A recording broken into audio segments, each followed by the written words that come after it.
बिस्मिल्लाहिर्रहमानिर्रहीम। चूँकि एमडीकेट के दिन करीब आ रहे हैं और बहुत से एकेडमीज़ में स्टूडेंट्स के कोर्स ख़त्म हो चुके होंगे तकरीबन, तो अब स्टूडेंट्स को करना ये है कि जो कोर्स इन्होंने पढ़े याद कि इनकी रिवीजन ज़रूरी है। क्योंकि अक्सर स्टूडेंट को हमने देखा है कि वो कोर्स तो पढ़ लेते हैं याद भी, लेकिन आखिरी दिनों में फिर वो मैनेज नहीं कर पाते कि इनकी रिवीजन कैसी करनी चाहिए। तो आज मैं आपको सिर्फ एक डेमो देना चाहता हूँ कि आप एक चैप्टर का उसकी शॉर्ट रिवीजन आप 10 मिनट में भी कर सकते हैं। और मैं आपको एक चैप्टर की रिवीजन करके दिखा देता हूँ और इससे आपको ये भी पता चलेगा कि आपसे कौन कौन से पॉइंट रह चुके हैं। तो चले एक आसान सा चैप्टर डाइजेशन हम ले लेते हैं बायोलॉजी में, और इसकी एक शॉर्ट रिवीजन मैं आपके सामने रख देता हूं और इससे आपको ये भी फ़ायदा होगा कि आपसे कौन कौन से पॉइंट रह चुके हैं। तो चले बिस्मिल्लाहिर्रहमानिर्रहीम। डाइजेशन को अगर हम स्टार्ट करें तो ह्यूमन डाइजेस्टिव सिस्टम है हमारे सिलेबस में। तो ह्यूमन डाइजेस्टिव सिस्टम स्टार्ट होता है ओरल कैविटी से और एंड होता है एनएस पे। आपको पता होना चाहिए कि ओरल कैविटी अलग चीज़ है और माउथ अलग। ये इनिशियल ओपनिंग को माउथ कहते हैं। फिर अंदर जो सारा रीजन आप लोग के पास जिसमें टीथ, टंग और सलाइवरी ग्लैंड आते हैं, ये ओरल कैविटी है। अब इसमें टीथ अगर हम ले लें तो 4 टाइप्स ऑफ टीथ है। इंसिजर, ये 4 ऊपर और नीचे, ये सामने वाले इंसिजर। फिर उसके बाद जो शार्प है कैनाइन और प्रीमोलर और मोलर। इंसिजर का काम है कटिंग, कैनाइन का काम है टीयरिंग और प्रीमोलर और मोलर का काम है ग्राइंडिंग ऑफ फूड। इसके साथ अगर हम टंग की बात करें तो टंग का काम है मिक्सिंग ऑफ फूड, और इसके अलावा टंग के ऊपर आउटग्रोथ जिसे पेपेले या पेपेलाई कहते हैं। तो फिर उसके ऊपर आप लोग के पास यानी एच पेपेले में फिर आपके पास टेस्ट बर्ड्स होते हैं। 4 टाइप्स ऑफ पेपेले होते हैं, फिलीफॉर्म, पंजीफॉर्म, फोलिएट, सर्कुमुलेट। इसमें सारे all the papillae have taste buds except, तो कौन सा है एमसीक्यूज में ये आ चुका है, तो फिलीफॉर्म हैव नो। इस वजह से centre of the tongue have only filiform papillae and centre of the tongue is taste blind. ये एक अलग पॉइंट हुआ। इसके बाद अगर हम ग्लैंड की बात करें तो कॉमन सलाइवरी ग्लैंड जो है वो 3 है। Parotid lies below the year, sublingual lies below the tongue and submandibular lies below this mandible bone. In 3 salivary gland का काम क्या है, सीक्रेट द सलाइवा। अब सलाइवा में क्या होता है, सलाइवा में वाटर होता है, उसका फंक्शन सॉफ्टन द फूड। इसके साथ उसमें बाइकार्बोनेट साल्ट, वो एंटीसेप्टिक होते हैं, और इसके साथ उसमें mucus lubricant the food and thus help in solving. और इसके साथ सलाइवा में IgA होता है, इम्यूनोग्लोबुलिन ए। आपको पता होना चाहिए, और HEC टेस्ट में ये एमसीक्यूज आ चुका है, all the outer secretion of human body have IgA इसमें पाया जाता है। इम्यूनोग्लोबुलिन एक एंटीबॉडी है। इसके साथ अगर हम सलाइवा की बात तो उसमें एंजाइम होते हैं, ये इंपॉर्टेंट रीजन है। सलाइवा में कौन कौन से एंजाइम है इसको याद रखें। एक सलाइवरी अमाइलेज है, एक आप लोग के पास माल्टेज है, और एक लिंगुअल लाइपेज है, और एक लाइसोजाइम है। Salivary amylase is also called ptyalin. एक दूसरा अमाइलेज है वो पेंक्रियाज में है, पेंक्रियाटिक अमाइलेज इज कॉल्ड अमाइलोक्सिन। तो सलाइवरी अमाइलेज का काम है पॉलीसेकेराइड को डाइसेकेराइड में कन्वर्ट करना, कॉमनली माल्टोज में कन्वर्ट किया जाता है, ठीक है। और इसके साथ जो माल्टेज एंजाइम है दूसरा, वो माल्टोज को फिर 2 ग्लूकोज में कन्वर्ट कर देता है। लिंगुअल लाइपेज पे एमसीक्यूज आ चुका है कि lingual lipase is secreted from, ये एक दूसरा एक फोर्थ ग्लैंड है जिसे कहते हैं इब्नर्स ग्लैंड। लिंगुअल लाइपेज इब्नर्स ग्लैंड से सीक्रेट होता है और लिपिड डाइजेशन करता है। लाइसोजाइम के बारे में अगर आप याद रखें, लाइसोजाइम बैक्टीरियल सेल वॉल को ब्रेक करता है, तो एज एंटीबायोटिक एक्ट होता है, बैक्टीरिया को किल करता है। और याद रखिए लाइसोजाइम हमारे सलाइवा में भी है, हमारे स्वेट में भी है, और हमारे टेयर्स में भी होता है, ठीक है। और बैक्टीरियोफेज के टेल के साथ भी अटैच होता है, ठीक है। तो lysozyme break the bacterial wall and thus acts as an antibiotic। इसके अलावा फर्स्ट डिस्कवर एंजाइम वो डाइस्टेज है, वो भी सलाइवा में पाया जाता है।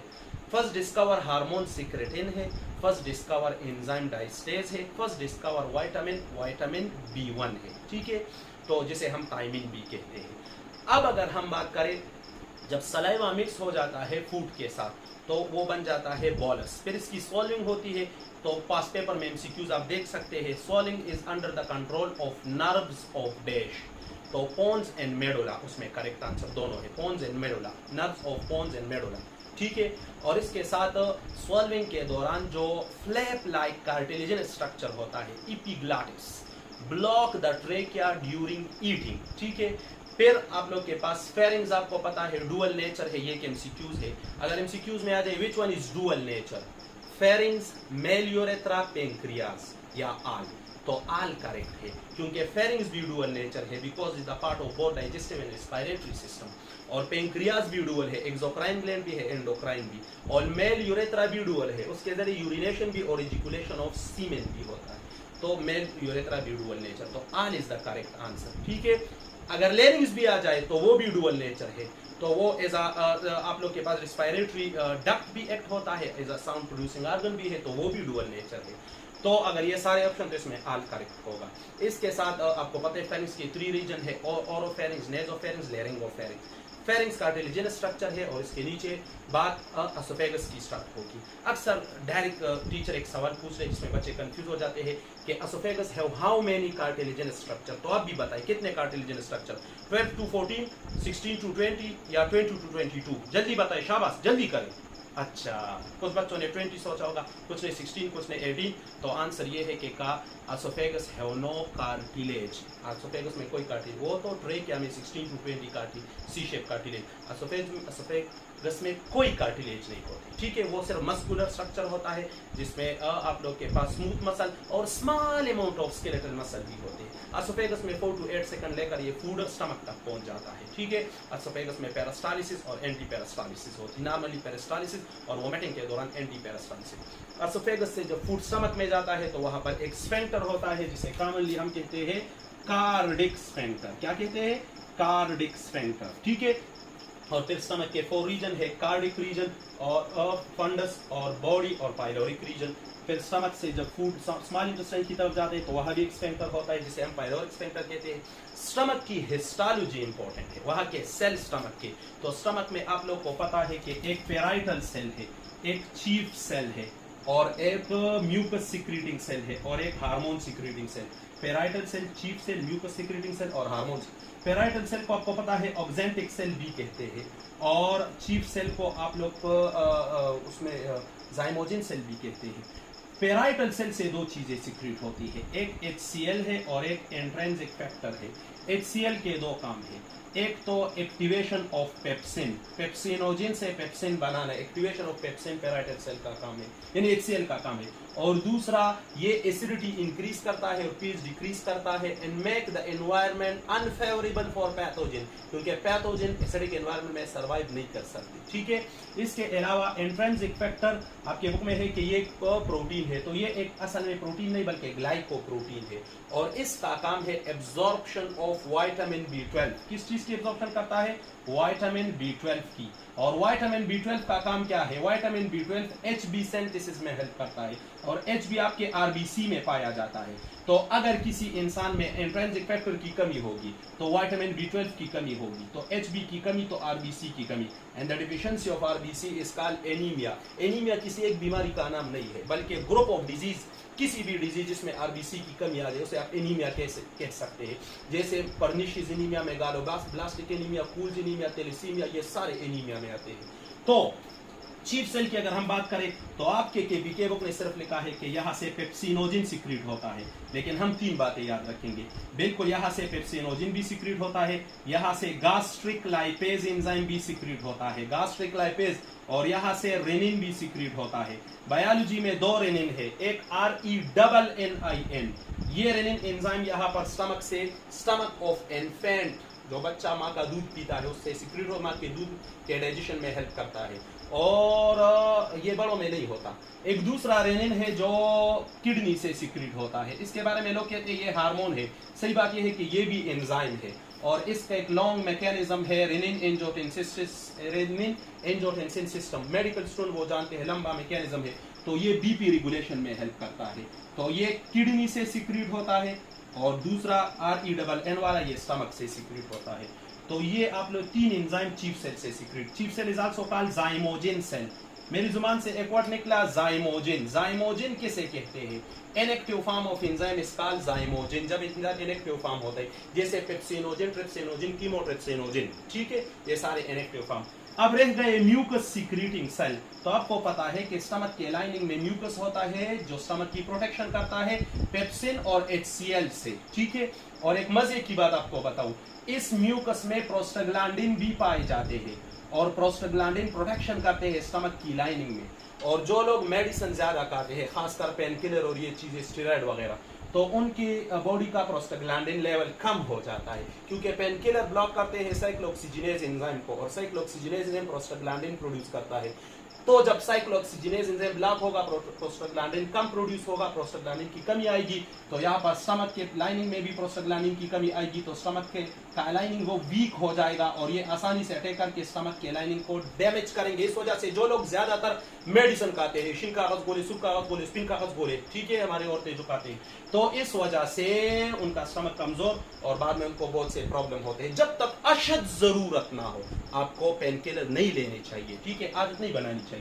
तो जो म्यूकस सीक्रेटिंग सेल है ये म्यूकस प्रोड्यूस करता है और म्यूकस आपके स्टमक को प्रोटेक्ट करता है। और आखिर में H जो मैंने लिखा है हार्मोन प्रोड्यूसिंग सेल, अगर ईटा में आ जाए MDCAT में क्या कौन कौन से हार्मोन प्रोड्यूसिंग सेल स्टमक में है, तो आपको पता होना चाहिए कि एक G सेल है, एक D सेल है और एक है एंटीरोक्रोमोफेन लाइक सेल।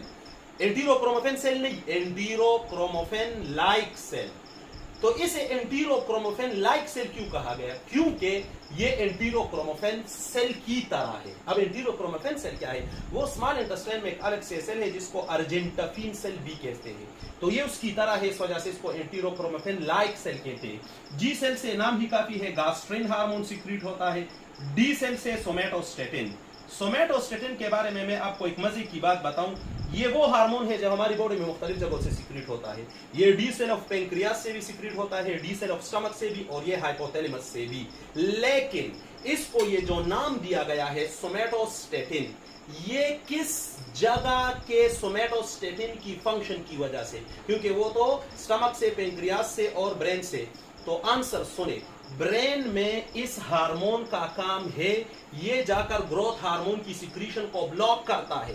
और आपको पता है कि ग्रोथ हार्मोन को STHB कहते हैं, सोमैटोट्रोपिक हार्मोन। तो चूंकि सोमैटोस्टेटिन जाकर ग्रोथ हार्मोन के सिक्रीशन को ब्लॉक करता है, इस वजह से इसको सोमैटोस्टेटिन स्टैटिक से निकला है, स्टॉप। तो इसको ये नाम ग्रोथ ब्रेन में फंक्शन की वजह से दिया गया है, सोमैटोस्टेटिन, ठीक है। बाकी स्टमक में और पेंक्रियाज में अक्सर इसका काम है एसिड सिक्रीशन को ब्लॉक करना, ठीक है। अब तीसरा जो हमारे पास हार्मोन है वो है एंटीरोक्रोमोफेन लाइक सेल से जो हार्मोन सिक्रीट होता है उसका नाम है हिस्टामिन। हिस्टामिन असल में हार्मोन नहीं है लेकिन हार्मोन लाइक सब्सटेंस है, ठीक है। तो गास्ट्रिन और हिस्टामिन दोनों का काम है एसिड सिक्रीशन को स्टिमुलेट करना और सोमैटोस्टेटिन एसिड सिक्रीशन को कम। ये तो स्टमक की बात हुई। स्टमक की कैपेसिटी अगर हम देखें तो एम्प्टी स्टमक 50 मिलीलीटर कैपेसिटी है और खाने के बाद इंक्रीज होकर 1 लीटर और 4 लीटर तक पहुंच सकती है, ठीक है। इसके अलावा स्टमक में और भी बहुत सी बातें हैं लेकिन मतलब की बात मैंने आपको बता दी। और जब स्टमक से फूड आ जाता है स्मॉल इंटेस्टाइन में, आपको पता होना चाहिए कि फूड जब स्टमक में दिस एसिडिक जूस के साथ, गास्ट्रिक जूस के साथ मिक्स हो जाता है, तो उसके बाद जो फूड वो सेमी सॉलिड बन जाता है, फ्लूइडी, जिसे काइम कहते हैं। ये काइम जब स्टमक से स्मॉल इंटेस्टाइन में आ जाता है तो स्मॉल इंटेस्टाइन के लाइनों को जब टच कर देता है तो उसे एक यूं समझिए कि जैसे आग आ चुकी हो स्मॉल इंटेस्टाइन में, तो उसे एक अजीब सी फीलिंग होती है। तो स्मॉल इंटेस्टाइन जब ये एसिडिक फूड स्मॉल इंटेस्टाइन में एंटर हो जाता है तो स्मॉल इंटेस्टाइन के जो लाइनिंग सेल होते हैं एस सेल उसे कहते हैं, एस सेल और आई सेल होते हैं। तो फौरन when the acidic food enter into the small intestine and touch the lining of the small intestine, the S cell quickly secretes secretin hormone.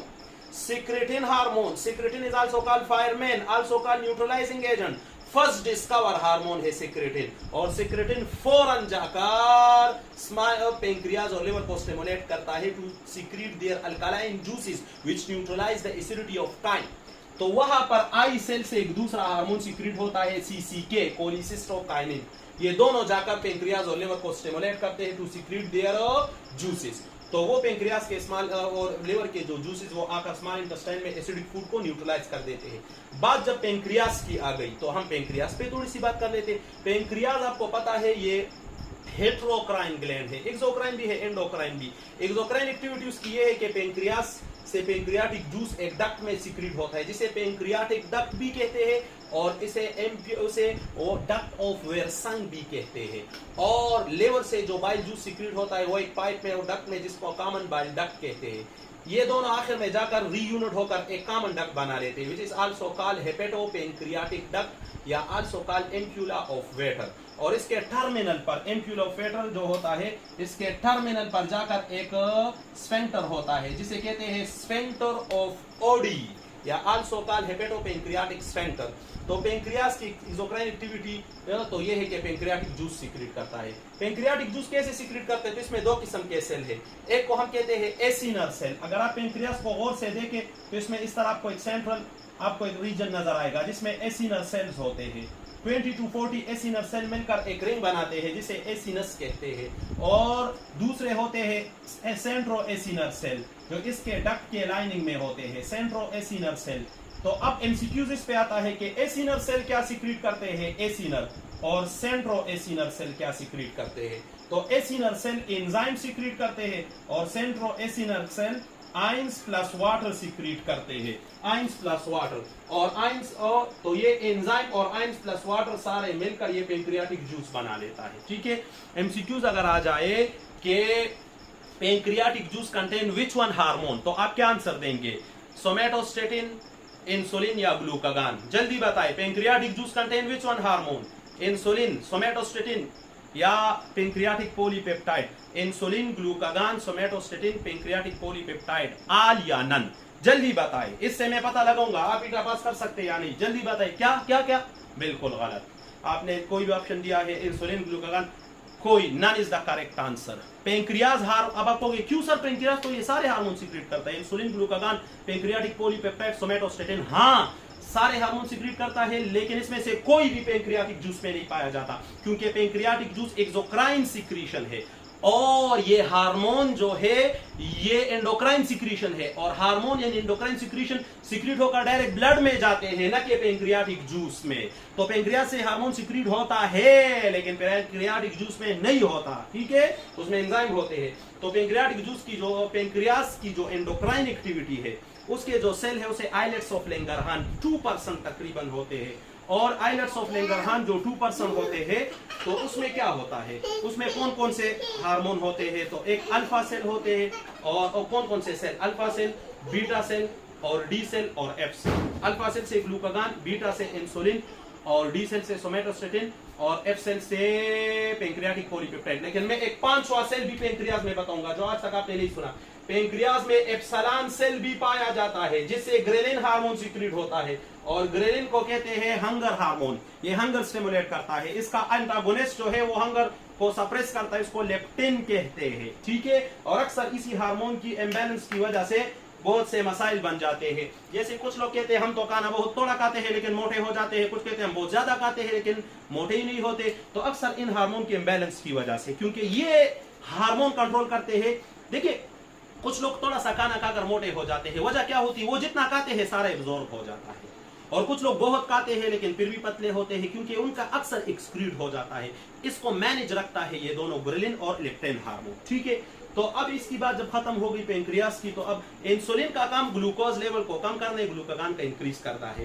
तो इस वजह से हाइपोग्लाइसेमिक एजेंट, हाइपो कम करने वाला इंसुलिन है, हाइपरग्लाइसेमिक एजेंट क्या है, ग्लूकागान। दोनों आपस में एंटागोनिस्टिक हार्मोन है, अपोजिट फंक्शन का। लिवर की अगर हम बात करें तो लिवर से जो जूस सीक्रेट होते हैं इसको बाइल कहते हैं। Bile is the only juice have no enzyme. Bile, बाकी सारे जूसेस में एंजाइम होते हैं, बाइल में कोई एंजाइम नहीं है। तो अगर बाइल में एंजाइम नहीं है तो क्या ये केमिकल डाइजेशन कर सकता है? यस, बाइल के अंदर बाइल साल्ट्स होते हैं तो वो जाकर फैट्स की एमल्सिफिकेशन, लार्ज फैट्स को स्मॉल में कन्वर्ट कर दे जिसपे लाइपेज एक्ट कर देता है।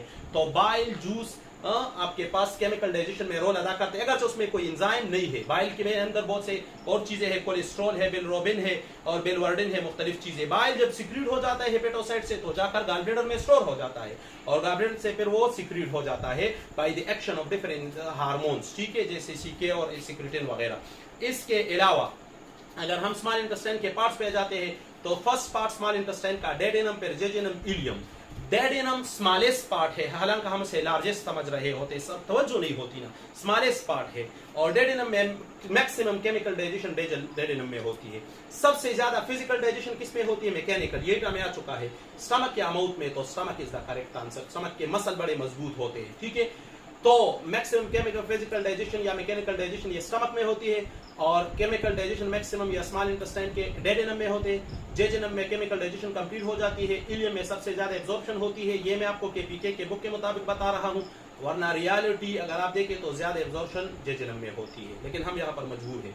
और इलियम, और इसके बाद अगर हम बात करें लार्ज इंटेस्टाइन की, तो वहां पर फीस स्टोर होते हैं, absorption of vitamin, absorption of ions और वाटर होती है, और आखिर में जाकर excretion through anus. Anal canal 1.5 inch है।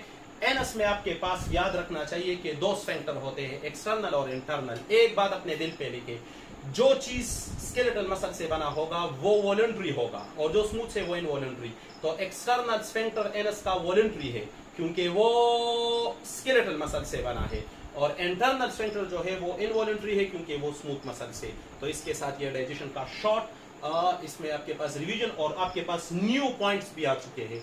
तो इंशाल्लाह हमारी कोशिश होगी कि इस जैसा एक बड़ा क्लास अरेंज करें, 2-3 दिन 2-2 घंटे क्लास हो किसी जगह पर, और इसमें यानी हर दिन 2 घंटे क्लास हो। कोई 3 दिन हम कोशिश करें कि ले लें, 6 घंटों में हम सारे कोर्स की रिवीजन करें, और आखिरी दिनों में कोशिश करेंगे ताकि फ्रेश आप रिवीजन करें और फिर इंडिकेट में जाए। तो आपको ये अजीब सी बात यह है कि जब भी टीचर कोई पॉइंट आपके साथ डिस्कस करता है तो वो आपको याद रहता है। अपनी स्टडी करके बंदा अक्सर भूल जाता है, लेकिन जब टीचर सवाल करता है, बार बार पूछता है और वो डिस्कस करता है, और किसी पॉइंट को किसी बात के साथ, किसी लतीफे के साथ, किसी शेर के साथ जोड़ देता है, फिर आप भूलते नहीं है। तो इंशाल्लाह हमारी कोशिश होगी इसके बारे में कोई लंबा क्लास अरेंज करें और इसमें ये सारी बातें डिस्कस करें। Thank you so much. अस्सलाम वालेकुम।